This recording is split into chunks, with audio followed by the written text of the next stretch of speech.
மயிலிறகே எரிஞ்சு போகுது. அப்பதான் நம்ம மங்கையர்க்கரசி அம்மையார் சொல்றாங்க, திருஞான சம்பந்த பெருமான் வந்தால் இந்த நோய் தீரும் அப்படின்னு சொன்னோடனே, திருஞான சம்பந்தன் என்ற பேரை கேட்ட உடனே அந்த வெப்பு நோய் கொஞ்சம் தனிந்த மாதிரி இருந்துச்சான். அதனால நம்ம பாண்டிய மன்னர் ஒப்புக்கொண்டார் வர வைக்கிறதுக்கு. அப்புறம் ஞான சம்பந்தரும் வந்தார்.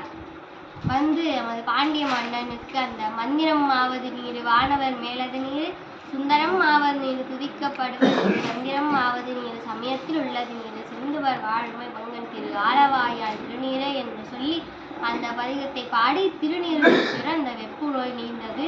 நம் பாண்டிய மன்னனும் சமண சமயத்திலிருந்து சைவ சமயத்திற்கு மாறார்.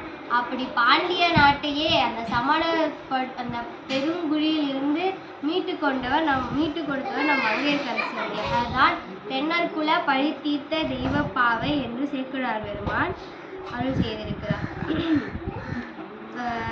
பூசுரர் சூளாமணியாம் புகழி வெந்தர் போனக ஞானம் பொழுத புனித வாக்கால் தேசுடைய பாடல் பெறும் தவத்தினாரை செப்புவது யாம் என் அறிந்து தென்னர் கோமான் மாசில் புகழ் நெடுமாறனார் தனக்கு செய்வ வழித்துணையாய் நெடுங்கால மன்னி ஆசில் நெறி அவரோடும் கூட ஈசர் அடிநிழல் கீழ் அமர்ந்திருக்க அருளும் பெற்றார்.